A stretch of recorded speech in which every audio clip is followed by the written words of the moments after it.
Hello everybody and welcome back to a brand new video, and we are as always just going to get straight into it.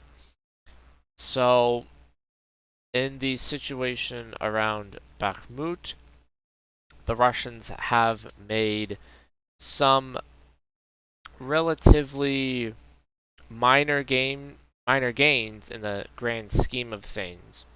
Although, as I said in the last video, I believe that these might seem like minor gains in the larger scale of the war, but in this battle, these are actually quite significant advances as Russia has advanced and captured a large part of the central portions of Bakhmut, and they've advanced in this massive industrial area, massive for the scale of Bakhmut, that is. And they've advanced more in the southern residential area. They have made consistent progress throughout their campaign to capture Bakhmut. And as Bakhmut is under a large blanket of snow at the moment, this has put a lot of stress on both sides because the snow obviously causes vehicles to not the vehicles don't work as well in the snow, and there are even soldiers freezing to death. There are reports of soldiers that are freezing to death in the snow. So that is putting a lot of pressure on the Ukrainian and Russian forces. But Russia has managed to advance in the southern direction in spite of this, and even made some more gains in the north. So the Battle of Bakhmut appears to be going in Russia's favor, although we shall see. It has been holding on a lot longer than I thought it would, and there is a chance, although I don't think it's a very big one, that Ukraine might actually be able to fend off the Russians and hold on to the city, although only time will tell. And that is pretty much it for this front. Russia has made some more advances near Torsk, where they have reportedly reached the outskirts of this urban area of Torsk and Zarichny.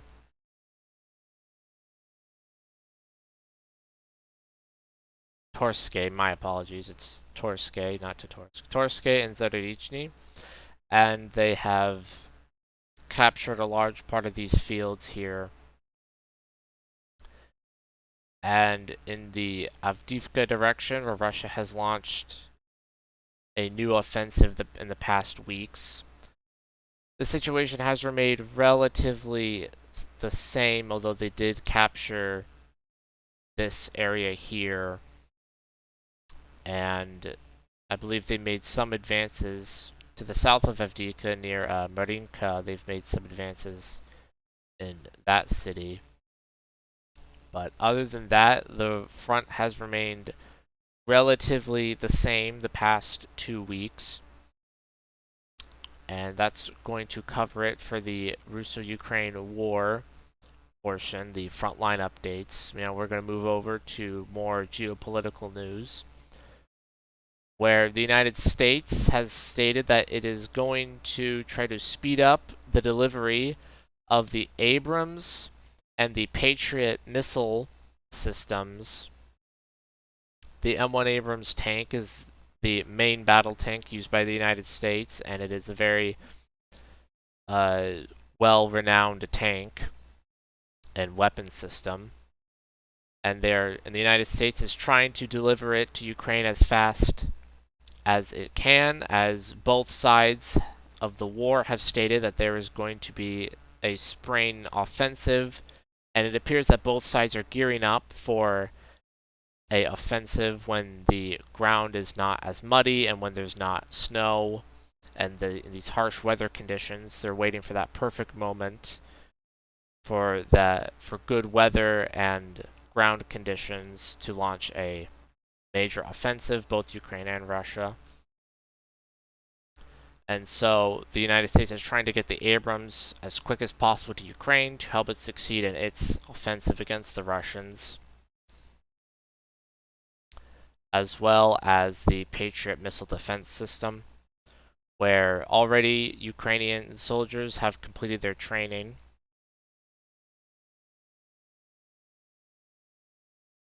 So that is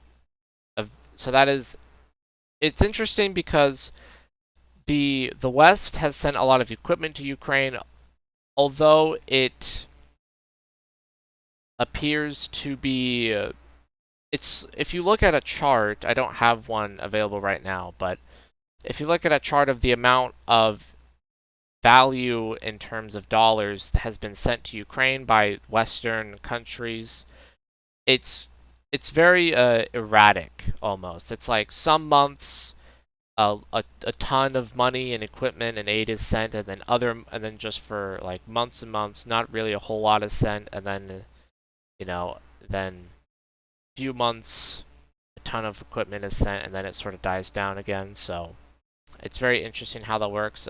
There's a YouTube channel called Military History Visualized. He's a very excellent YouTuber. I highly recommend you check it out. I'll leave a link to the video in the description where he talks about this.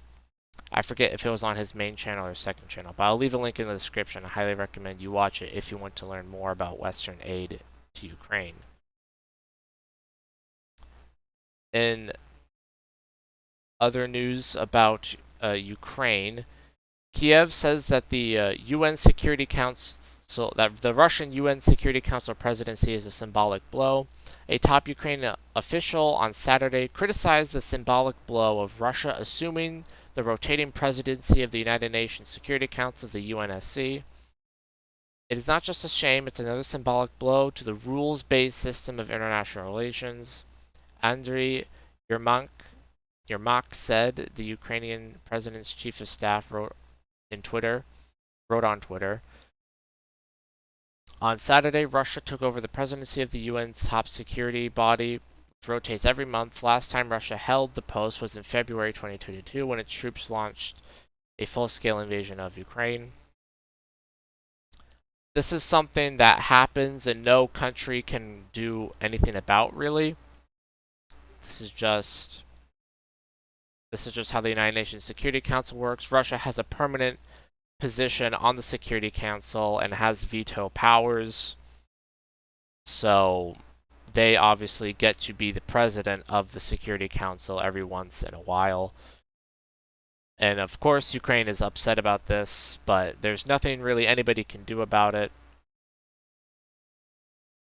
So we are going to move on to news about Russia, where Russia's new foreign policy strategy identifies China and India as its main allies.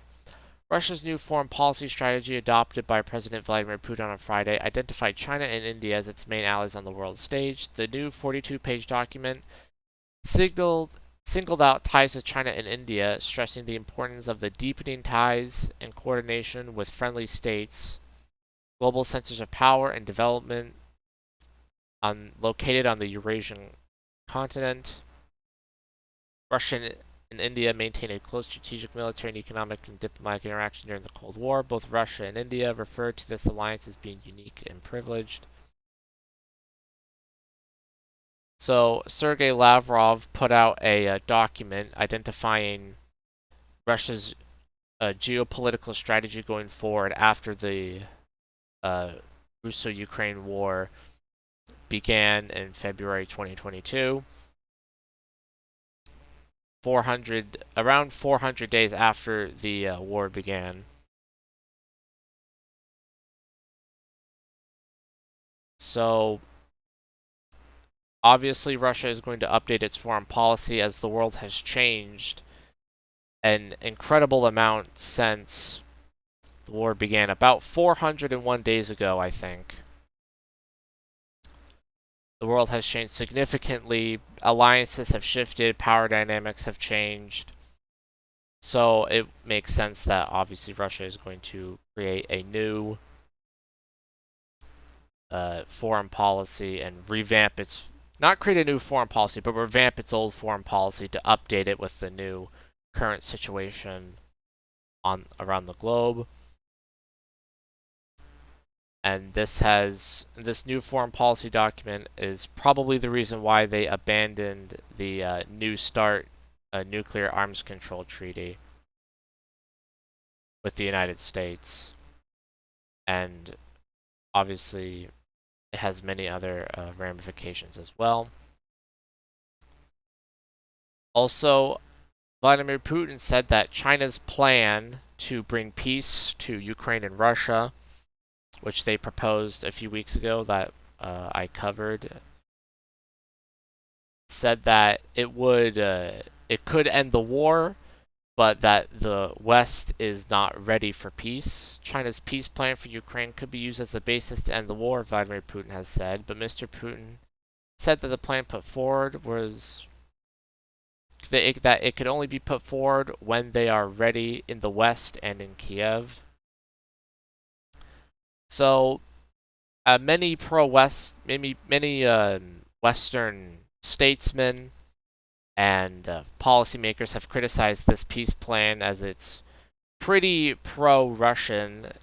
If you want my opinion, I feel that this policy is that the proposed peace plan is favorable to Russia, and so obviously Putin is in favor of it.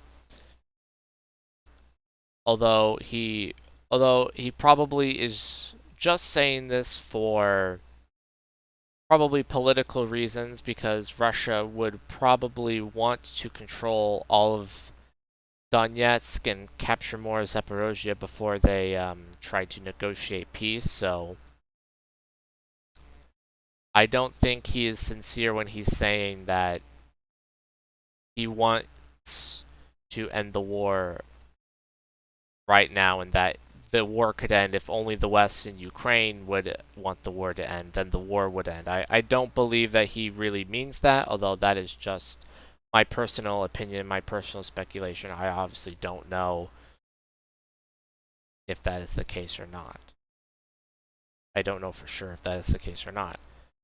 As well as this, Vladimir Putin has also stated that Russia plans to place nuclear weapons in Belarus.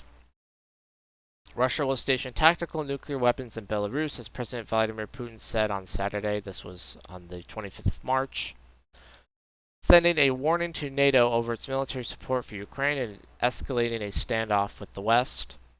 Although not unexpected, and while Putin said the move would not violate nuclear non-proliferation promises, it is one of the it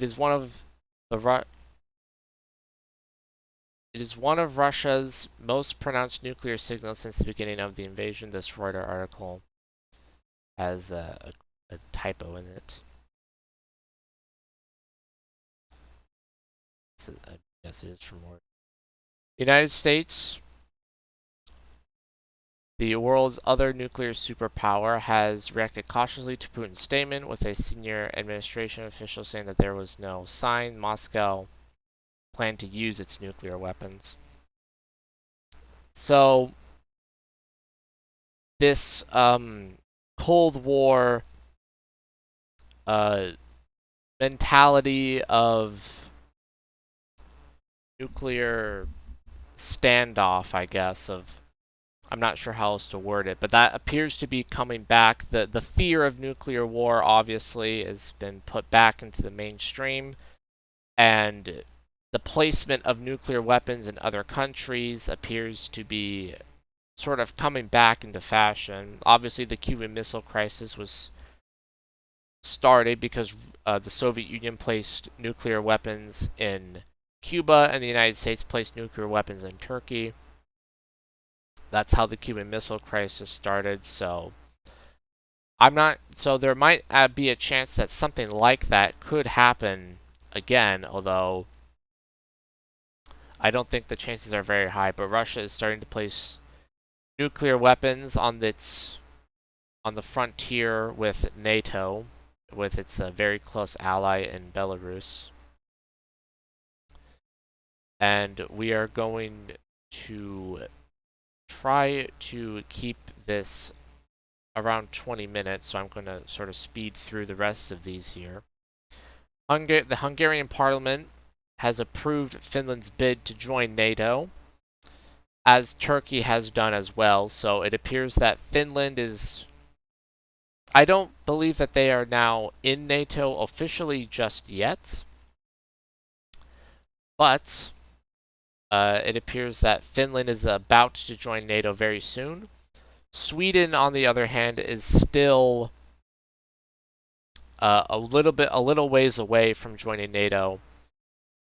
A Hungarian lawmaker in the opposition party said that the governing party had been using pretext to delay ratification for the two countries, and that further stalling could push a vote on Sweden into early April or even May. So a opposition lawmaker in Hungary is saying that Sweden's vote might be delayed until May even.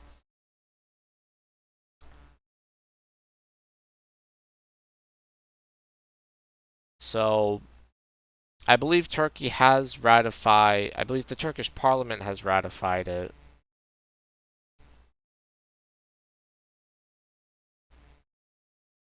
Although I don't think Finland is still, I don't think they're in NATO yet. But very soon it appears that Finland will join NATO, although, as I've already stated, Sweden still a ways away. But they are going to join NATO probably within the next few months, Sweden and Finland. We can expect them to officially join NATO within the next few months, I would say. And NATO, on the 21st of March, NATO would call a high-level military meeting over Ukraine in spite of Hungary's objections in order to probably discuss even more aid to Ukraine and discuss their geopolitical strategy with Ukraine and Russia. Hungary has been not overtly supportive of Ukraine because Hungary and Ukraine are at odds over a language law adopted in Ukraine in 2017, which the nationalist government in Budapest insists stops members of the Transcarpathian ethnic minority from studying Hungarian. Hungary has routinely blocked NATO Ukraine Commission meetings since.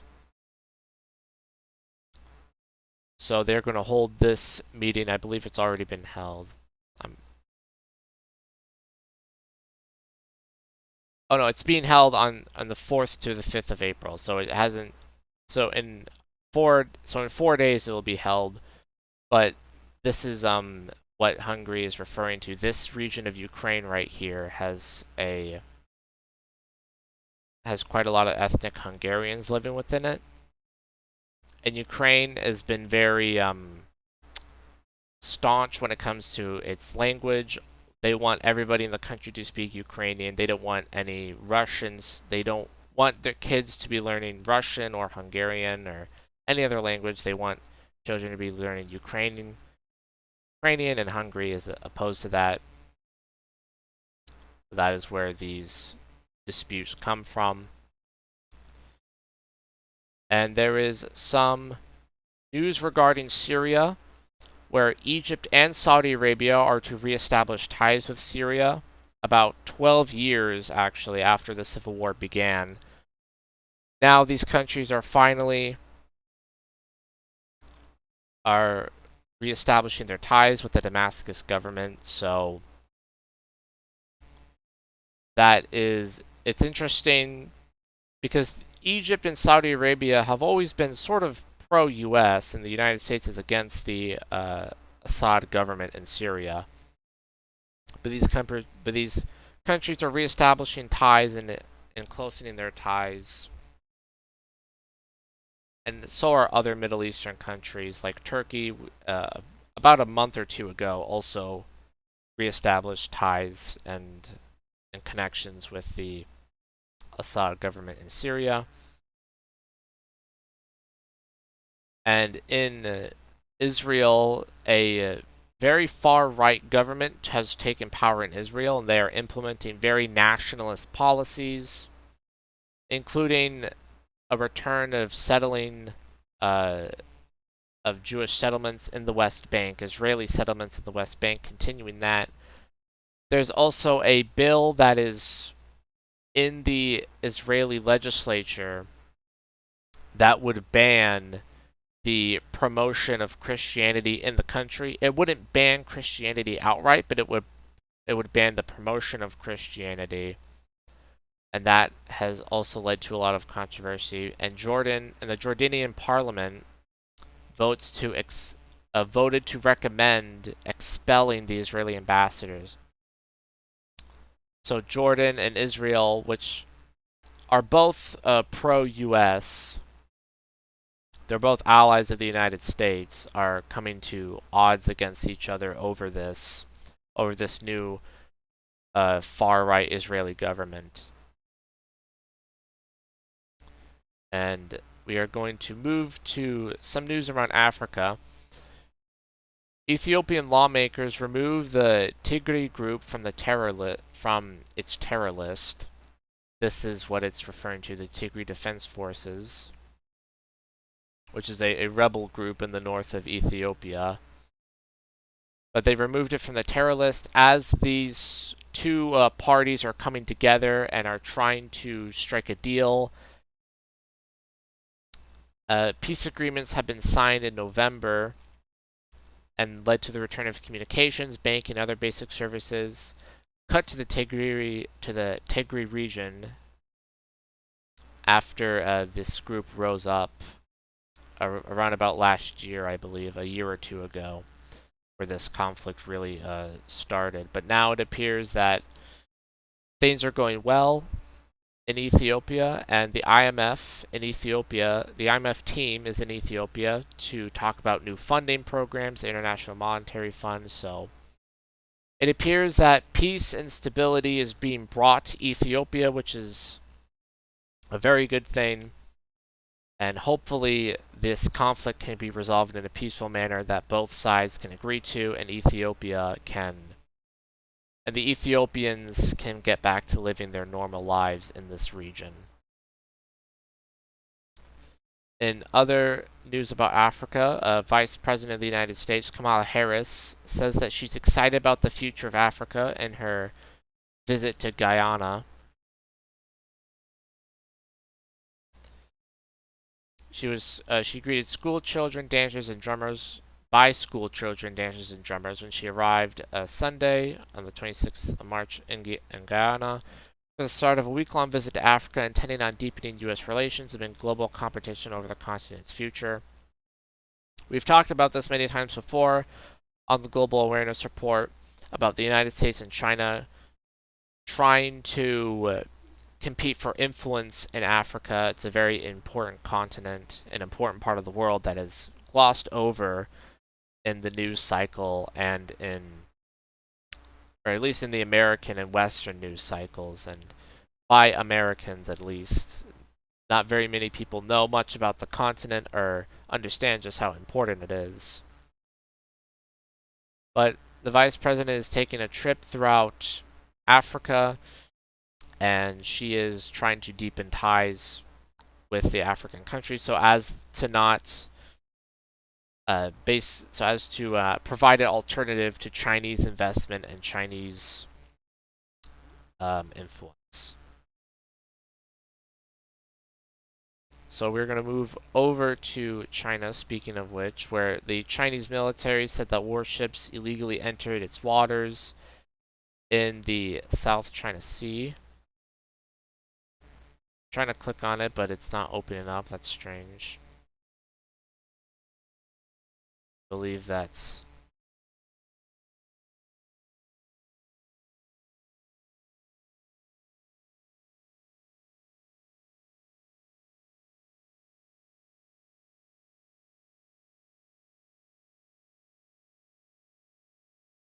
The Chinese military said that the U.S. warships illegally entered its waters in the South China Sea on Thursday, on the 23rd of March. And they threatened consequences over the U.S. warship's actions.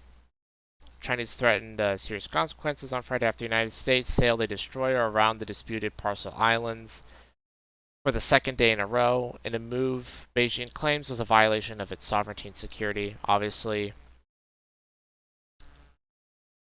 I believe that these are the Parcel Islands right here. So, the United States does do this. These are called freedom of navigation operations, and they are to basically show China, they're to say to China, these are international waters, these are not your waters. China obviously claims the South China Sea as its own territory, and the islands within as its own territory, and they've built obviously artificial islands and military bases on those islands. This is just more news regarding the increasing tensions between the United States and China. And something interesting actually happened between Taiwan and China, where the former Taiwanese president visited mainland China, and he said that cross-strait hostilities are at a worrying level on the 30th of March.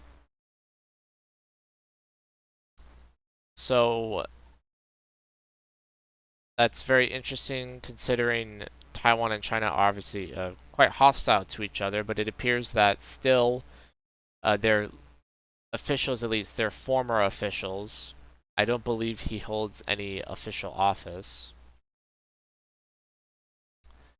are meeting with each other and are still in communication with each other. So he says that they are at a worrying level, but they are not to the point where, it's not like they're not visiting each other or anything. So that's good so that's good to hear that they are still on at least talking terms, it appears.